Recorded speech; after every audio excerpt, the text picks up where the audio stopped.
चौथा अध्याय ज्ञान कर्म संन्यास योग नाम से है। इसमें ज्ञान, कर्म और संन्यास योग का वर्णन है। सगुण भगवान का प्रभाव और कर्मयोग का विषय, योगी महात्मा पुरुषों के आचरण और उनकी महिमा, फल सहित पृथक पृथक यज्ञों का कथन और ज्ञान की महिमा का वर्णन किया गया है। चौथा अध्याय ज्ञान कर्म संन्यास योग, कर्म, अकर्म और विकर्म का निरूपण। श्री भगवानुवाच इमं विवस्वते योगं प्रोक्तवानहमन्वयम् विवस्वान्मनवे प्राह मनुरिक्ष्वाकवे ब्रवीत्।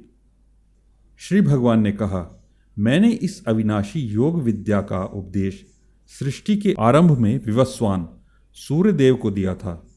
विवस्वान ने यह उपदेश अपने पुत्र मनुष्यों के जन्मदाता मनु को दिया और मनु ने यह उपदेश अपने पुत्र राजा इक्ष्वाकु को दिया। एवं परंपरा प्राप्त मिमं राजर्षयो विदुः सकाले नेह महता योगो नष्टः परंतप।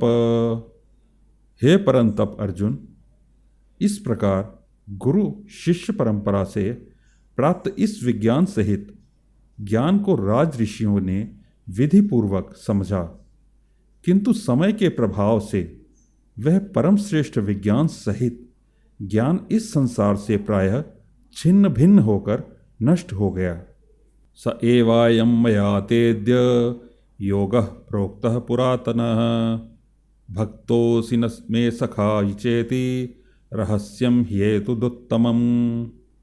आज मेरे द्वारा वही यह प्राचीन योग, आत्मा का परमात्मा से मिलन का विज्ञान तुझसे कहा जा रहा है, क्योंकि तू मेरा भक्त और प्रिय मित्र भी है। अतः तू ही उस उत्तम रहस्य को समझ सकता है। अर्जुन उवाच अपरं भगवतो जन्म परम जन्म विवस्वतः कथमेतद्विजानीयाम् त्वमादौ प्रोक्तवानिति। अर्जुन ने कहा, सूर्यदेव का जन्म तो सृष्टि के प्रारंभ में हुआ है और आपका जन्म तो अब हुआ है, तो फिर मैं कैसे समझूं कि सृष्टि के आरंभ में आपने ही इस योग का उपदेश दिया था। श्री भगवानुवाच बहूनि मे व्यतीतानि जन्मानि तव चार्जुन तान्यहं वेद सर्वाणि न त्वं वेत्थ परंतप। श्री भगवान ने कहा, हे परंतप अर्जुन, मेरे और तेरे अनेकों जन्म हो चुके हैं। मुझे तो वह सभी जन्म याद हैं, लेकिन तुझे कुछ भी याद नहीं है। अजोपि सन्न व्ययात्मा भूतानामीश्वरोऽपि सन् प्रकृतिं स्वमाधिष्ठाय संभवाम्यात्ममायया। यद्यपि मैं अजन्मा और अविनाशी समस्त जीवात्माओं का परमेश्वर होते हुए भी अपनी अपरा प्रकृति को अधीन करके अपनी परा प्रकृति से प्रकट होता हूँ। यदा यदा हि धर्मस्य ग्लानिर्भवति भारत अभ्युत्थानमधर्मस्य तदात्मानं सृजाम्यहम्। हे भारत, जब भी और जहाँ भी धर्म की हानि होती है और अधर्म की वृद्धि होती है, तब मैं अपने स्वरूप को प्रकट करता हूँ। परित्राणाय साधूनां विनाशाय च दुष्कृतां धर्म संस्थापनार्थाय संभवामि युगे युगे। भक्तों का उद्धार करने के लिए, दुष्टों का संपूर्ण विनाश करने के लिए तथा धर्म की फिर से स्थापना करने के लिए मैं प्रत्येक युग में प्रकट होता हूँ। जन्म कर्म च मे दिव्य मेवं वो वेत्ति तत्वतः त्यक्त्वा देहं पुनर्जन्म नैति मामेति सोऽर्जुन। हे अर्जुन, मेरे जन्म और कर्म दिव्य हैं। इस प्रकार जो कोई वास्तविक स्वरूप से मुझे जानता है, वह शरीर को त्याग कर इस संसार में फिर से जन्म को प्राप्त नहीं होता है। बल्कि मुझे अर्थात मेरे सनातन धाम को प्राप्त होता है। वीतराग भय क्रोधा मन्मया मामुपाश्रिताः बहवो ज्ञान तपसा पूता मद्भावमागताः। आसक्ति, भय तथा क्रोध से सर्वथा मुक्त होकर, अनन्य भाव से मेरी शरणागत होकर बहुत से मनुष्य मेरे इस ज्ञान से पवित्र होकर तप द्वारा मुझे अपने भाव से मेरे भाव को प्राप्त कर चुके हैं।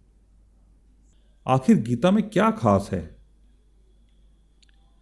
गीता में भक्ति, ज्ञान और कर्म मार्ग की चर्चा की गई है। इसमें यम, नियम और धर्म के बारे में बताया गया है। गीता ही कहती है कि ब्रह्म एक ही है। गीता को बार बार पढ़ेंगे तो आपके समक्ष इसके ज्ञान का रहस्य खुलता जाएगा। गीता के प्रत्येक शब्द पर एक अलग ग्रंथ लिखा जा सकता है। इसका कोई सा भी अध्याय अन्य अध्याय का रिपीटेशन नहीं है। विषय भले ही एक हो, लेकिन प्रत्येक अध्याय में अलग ही तरह का ज्ञान है।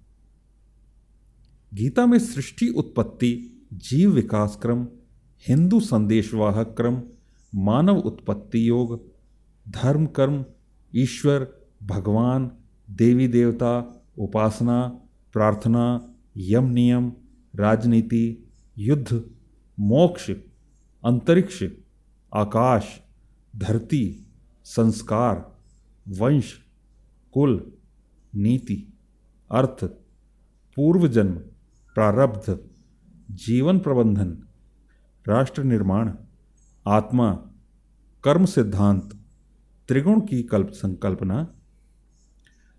संकल्पना, सभी प्राणियों में मैत्री भाव आदि सभी की जानकारी है। गीता का मुख्य ज्ञान है कैसे स्थित प्रज्ञ पुरुष बनना, ईश्वर को जानना या मोक्ष प्राप्त करना।